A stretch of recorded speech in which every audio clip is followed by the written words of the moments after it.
Hi, here's another quick lecture on how to answer one of the questions from the 2018 October intellectual property exam.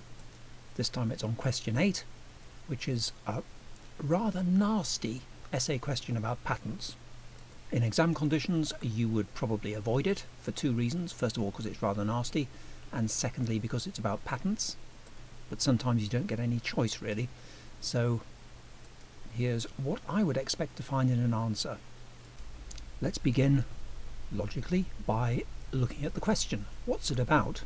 It makes it contentious assertions in the form of a quote, probably I think another made-up quote, to the effect that the English courts pay no attention to Article 2 of the Protocol on Interpretation of Article 69. I think those words "pay no attention" are quite important, as we'll see. The assertion is wrong. Well, I certainly think it's wrong. If you want to argue otherwise in your answer, you're very welcome to do so. But it's no good just saying it's wrong. You've got to discuss why. I don't think that's difficult. It's just a very scary looking question because it is incredibly detailed, and I'm really rather surprised that the examiner has asked something quite as narrow and specific as this. To begin with, you're going to have to show the examiner that you know what Article 2 is all about. In order to do that, you've got to show the examiner that you understand about the protocol and about Article 69. So let's begin there. So the document which is at the heart of this essay question is the Protocol on Interpretation of Article 69. And that's Article 69 of the European Patent Convention, of course. It's the provision that deals with the extent of the protection given by a patent.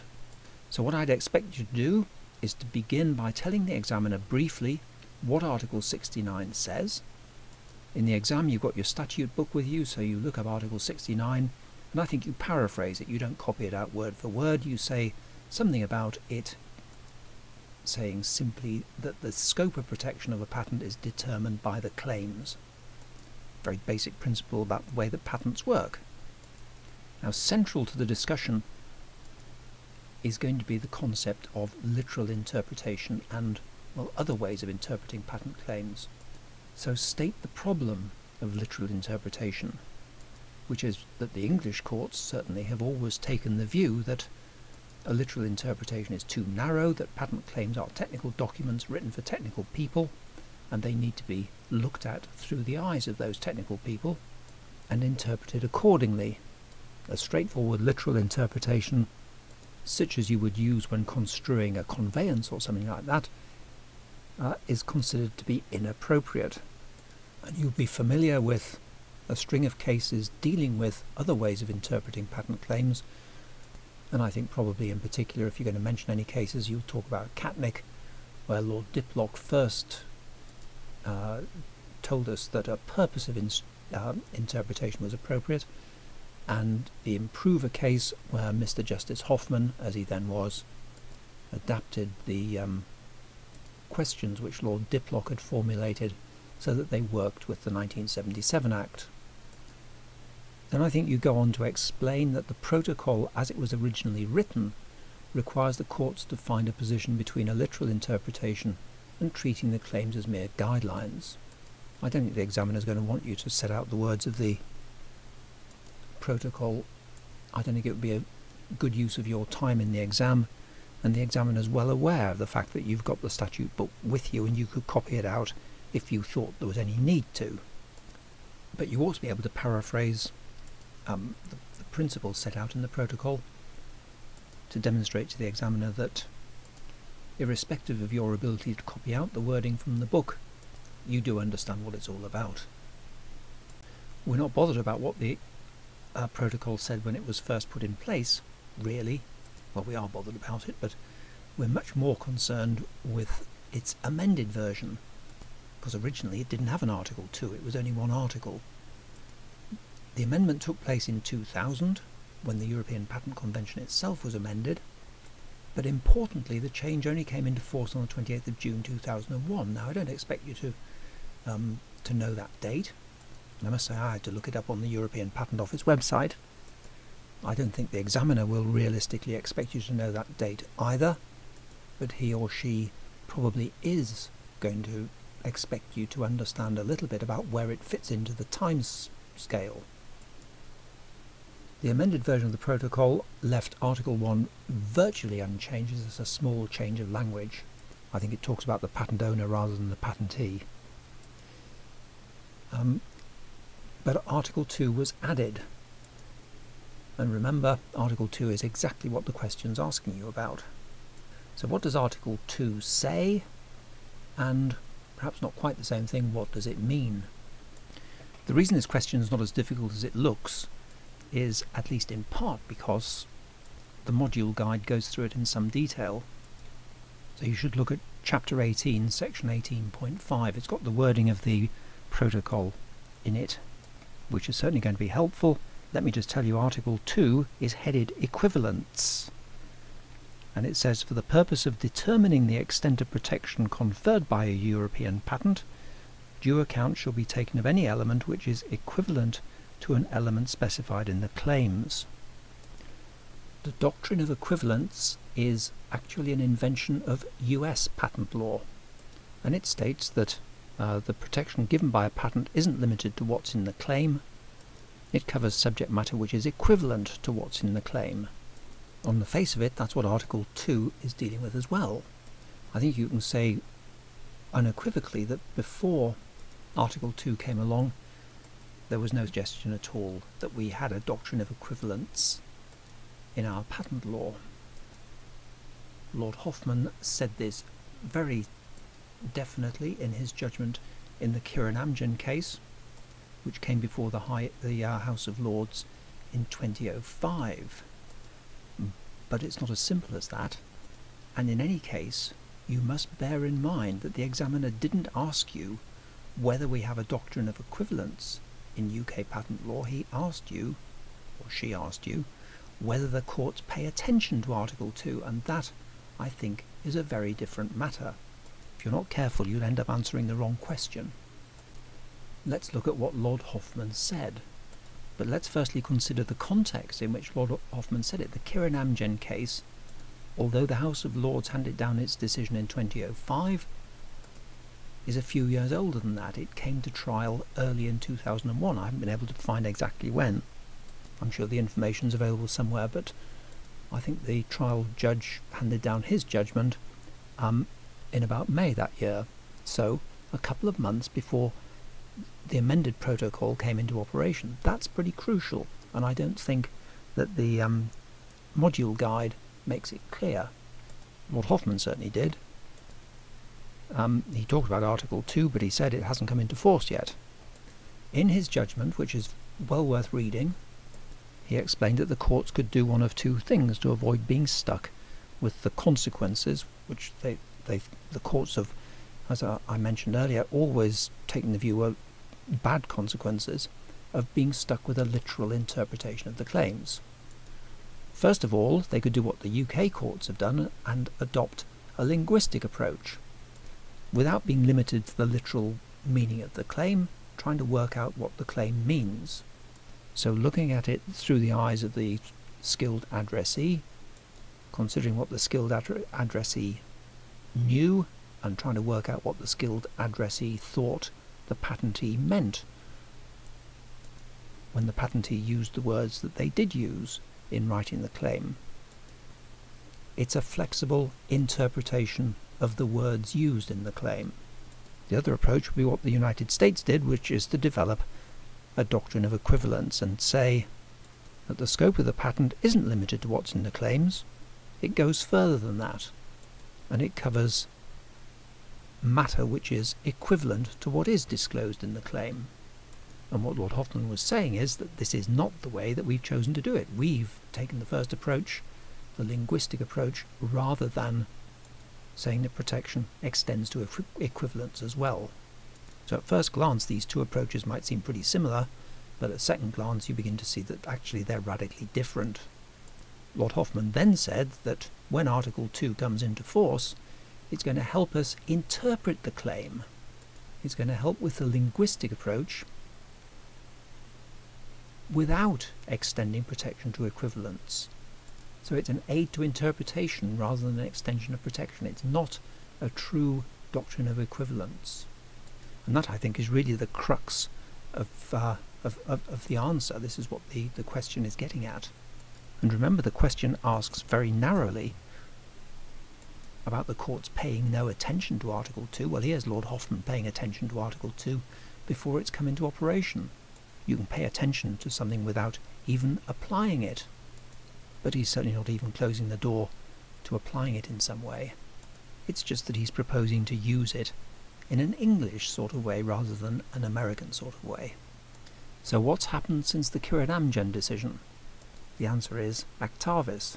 Actavis against Eli Lilly, a Supreme Court case in 2017, in which Lord Neuberger criticised the reliance in this country on linguistic interpretation.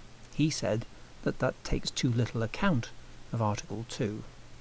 And instead, he identified two issues which the court needs to address in a patent infringement case. First of all, it needs to ask, does the variant, so we talk of variants because if what the defendant's done isn't in some way a variant on what's described in the patent, then it's going to be such an open and shut case of infringement that it's probably never even going to get to the court, let alone the appeals courts. And the only reason we're having to consider the interpretation of the patent claim is because there is some difference between what the defendant's done and what the claimant has protected in their patent. So does the variant infringe any of the claims as a matter of normal interpretation? So that means without having to get into the head of the skilled addressee, or consider context, or indeed consider equivalence. If a normal interpretation of the claim says it's an infringement, then it's an infringement. You don't need to look any further. But if not, you ask the second question, does the variant nonetheless infringe because it varies from the invention in a way or ways which is or are immaterial? In other words, the presence of immaterial differences doesn't get you out of being an infringer. So two simple questions. If the answer to either of them is yes, there's an infringement, otherwise there isn't. And in many ways that's just a development of everything that's gone on since Lord Diplock first took us off down the road of purposive construction back in 1980 or whenever it was. So how does this fit with the protocol? Because the question in all these cases, really from Improver onwards, is how do we reconcile what we're doing with what the protocol requires? Lord Neuberger said it complies with Article 2 because his second issue squarely raises the principle of equivalence but limits its ambit to those variants which contain immaterial variations from the invention. Equivalents are in there, they're just not mentioned in so many words.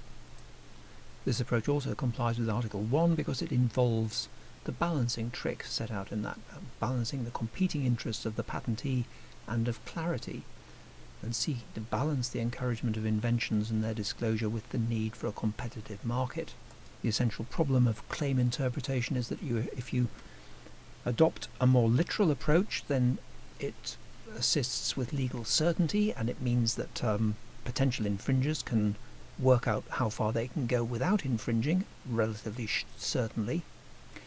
But on the other hand, you have the interest of the patentee, which is not to be stuck with the literal words of the claim, which I, for one, have always found to be utterly unconvincing, I have to say, and I don't agree there's any compelling reason to interpret patent claims differently from any other sort of legal document. But this might explain in part why I'm not a Supreme Court judge.